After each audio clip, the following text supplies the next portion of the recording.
नमस्कार दोस्तों, कैसे हैं आप लोग। बात करेंगे सुजलॉन एनर्जी की। सुजलॉन एनर्जी के अंदर आज फैसला हो गया, ज़बरदस्त धमाका है। बजट से उससे भी बड़ी खबर निकल कर आ रही है। बहुत ही बड़ी खबर है, बहुत ही बड़ी पॉजिटिव गुड न्यूज़ है।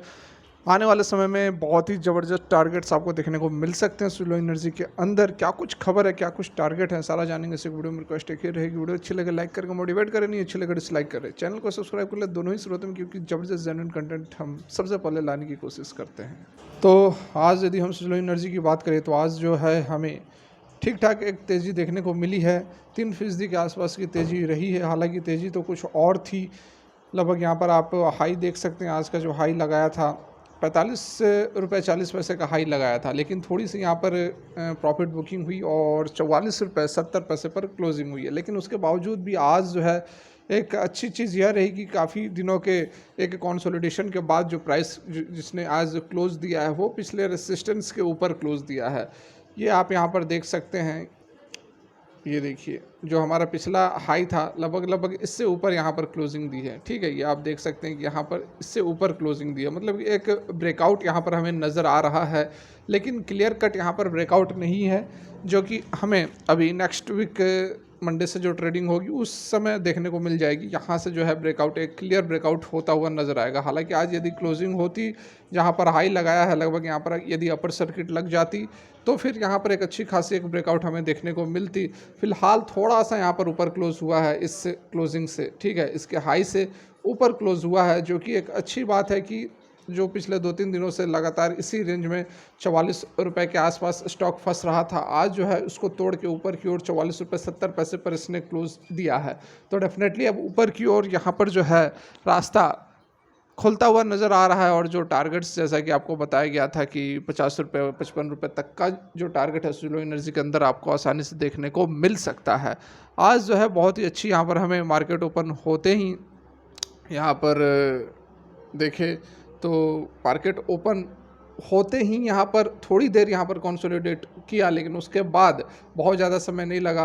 11 बजे के आसपास यहाँ पर एक बाइंग निकल कर आई, उसके बाद फिर से एक बाइंग निकल कर आई 1 बजे के आसपास, और उसके बाद थोड़ी सी यहाँ पर जो है क्लोजिंग के दौरान हल्की गिरावट हुई है। लेकिन ओवरऑल जो था 45 रुपये से ऊपर ही जो है हमें ट्रेड होता हुआ स्टॉक नज़र आया है।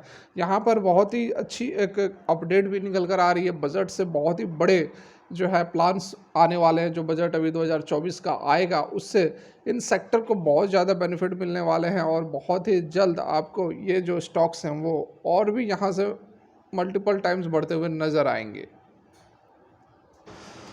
तो यहाँ पर देख सकते हैं कि 4% की तेज़ी रही है। 1 ईयर के हाई पर स्टॉक पहुँच चुका है। 1 ईयर के हाई क्या है, यहाँ पर आप देखोगे तो 10-15 साल के हाई पर यह ट्रेड कर रहा है। लेकिन जो पिछला हाई था उससे ऊपर, जो पिछला अभी हमने आपको दिखाया 44 रुपये के आसपास लेवल था, उससे ऊपर यह ट्रेड कर रहा है। तो वही यहाँ पर बता रहा है कि 1 ईयर के हाई पर यह ट्रेड करता हुआ नज़र आ रहा है। तो यहाँ पर देखिए एक्सपर्ट्स क्या कुछ कह रहे हैं, उसकी भी बात देख लेते हैं। उसके बाद जो बजट से खबर निकल कर आ रही है उस पर भी चलेंगे। यहाँ देखिए शेयर्स ऑफ द सुजलॉन वगैरह वगैरह, ये सब तो बातें ठीक है। ये अभी भी एएसएम के अंदर स्टॉक ट्रेड कर रहा है। ठीक है, एक्स्ट्रा सर्विलेंस जो रखा जाता है इन्वेस्टर्स के सेफ गार्ड के लिए, अभी भी वह उसी के अंदर है, उससे बाहर नहीं निकली है, जिसके कारण कि इंट्राडे के अंदर ट्रेडिंग नहीं हो रही है। आप डिलीवरी में देखोगे तो आपको डाटा नहीं दिखाएगा, क्योंकि इंट्राडे के अंदर ट्रेड नहीं हो रहा है, तो सारा का सारा जो है वह डिलीवरी में ही माल उठाया जाता है। टेक्निकल सेटअप की बात करें तो जो सपोर्ट है वह 41 रुपये 60 पैसे पर नज़र आ रहा है, उसके बाद 40 रुपये पर, उसके बाद 38 रुपये पर। ऊपर की ओर यदि 47 के ऊपर क्लोज होता है, डिसिसिव क्लोज यदि 47 के ऊपर होता है तो 50 तक जा सकता है, ऐसा 2 एनालिस्ट का कहना है। जिगर एस पटेल का कहना है कि आनंद राठी से, उनका कहना है कि सपोर्ट जो है वह 40 रुपीज़ पर है, रेसिस्टेंस जो है वो 47 पर है। तो कोई भी डिसिसिव क्लोज यदि 47 से ऊपर होता है तो 50 रुपये तक देखने को मिल सकता है। यदि 40 रुपये से नीचे जाता है तो फिर 36 रुपये तक हो सकता है। ऊपर की ओर 55 रुपये का टारगेट और नीचे की ओर 36 रुपये का टारगेट यहाँ पर जिगर एस पटेल कह रहे हैं।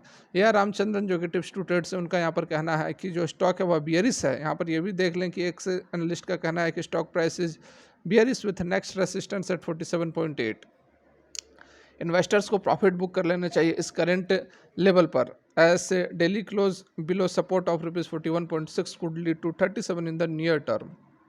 ठीक है, तो यहाँ पर जिगर एस पटेल का यह भी कहना है कि प्रॉफिट बुकिंग कर लेनी चाहिए, क्योंकि एक रेसिस्टेंस जो है वह ऊपर की ओर 47.8 पर बन रहा है, और यहाँ पे यदि इसको ऊपर काट देता है तब तो ठीक है, लेकिन यदि नहीं काट पाता है तो उसके बाद जो है नीचे की तरफ हमारा 37 का टारगेट भी देखने को मिल सकता है। 41.6 पर नीचे की ओर सपोर्ट है और ऊपर की ओर रेसिस्टेंस 47.8 पर बता रहे हैं। DRS वेस्ट से रवि सिंह का कहना है कि स्टॉक जो है वह 48 का लेवल देख सकता है नियर टर्म में। द स्ट्रिक्ट स्टॉप लॉस जो है वह 38 रुपये पर रखना चाहिए, ठीक है, और investors can also consider booking profits. Counter was trading higher than, सभी मूविंग एवरेजेस से ऊपर यह ट्रेड कर रहा है। स्क्रिप्ट जो है वह 14 दिन के रिलेटिव स्ट्रेंथ इंडेक्स पर जो है वह 75.83 पर है। कोई भी 30 से नीचे और 70 से ऊपर होता है तो ओवर सोल्ड और ओवरबाउट के रीजन में जाता है। तो यहाँ पर देखिए RSI वगैरह कल पूछ रहे थे कि RSI कैसे देखते हैं, तो RSI वगैरह तो हम टेक्निकल इंडिकेटर लगाकर देख लेंगे, लेकिन RSI का भी बहुत ज़्यादा मैटर नहीं करेगा। अभी सारा कुछ चल रहा है सपोर्ट और रेसिस्टेंस पर, ठीक है, कहाँ पर प्राइस सपोर्ट ले रहा है, कहाँ पर रेसिस्टेंस ले रहा है, उसी के अकॉर्डिंग हमें जो है प्राइस को प्रिडिक्ट करना पड़ेगा। खबरें बहुत ही अच्छी निकल कर आ रही हैं, जैसा कि अभी यहाँ पर डिस्कस करेंगे हम।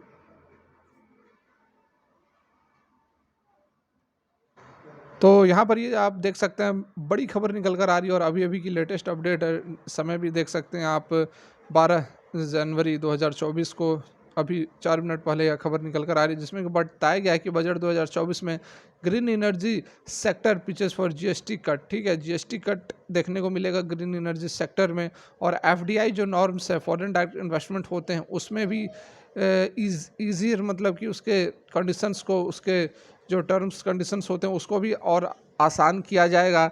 और क्या कुछ है यहाँ पर आप देख सकते हैं।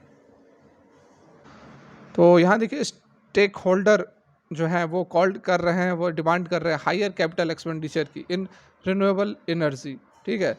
यहाँ पर रिन्यूएबल एनर्जी के अंदर बहुत ही ज़बरदस्त कामकाज होने वाला है, particularly in bio energy, solar और विंड प्रोजेक्ट्स के अंदर। इन्वेस्टमेंट जो है वह ग्रीन हाइड्रोजन के अंदर और बैटरी स्टोरेज इंफ्रास्ट्रक्चर के अंदर क्रूशियल है, जो चैलेंजेस है उसको मीट करने के लिए।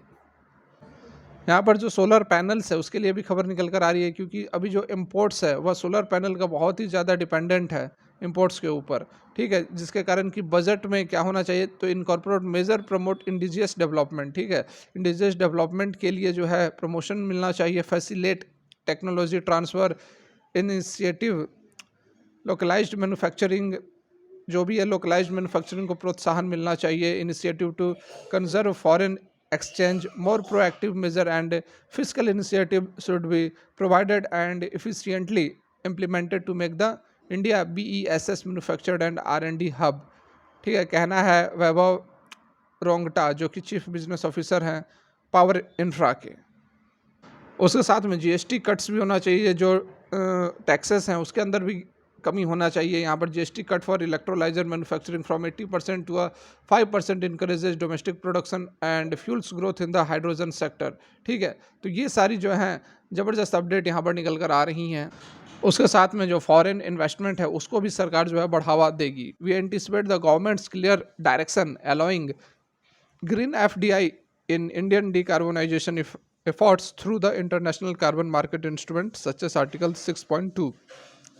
तो जो आर्टिकल 6.2 है उसके थ्रू यहाँ पर फॉरेन डायरेक्ट इन्वेस्टमेंट को बढ़ावा दिया जाएगा। The voluntary carbon market edition we recommend reducing custom duties on solar imports, enhancing concessive financeability on adopting strategic approach to address the challenges faced by the sector, ठीक है। तो बहुत ही ज़बरदस्त यहाँ पर अपडेट सारा कुछ निकल कर आ रहा है। आइनॉक्स विंड की तरफ से भी बड़ी बातें की गई हैं, देख सकते हैं आप।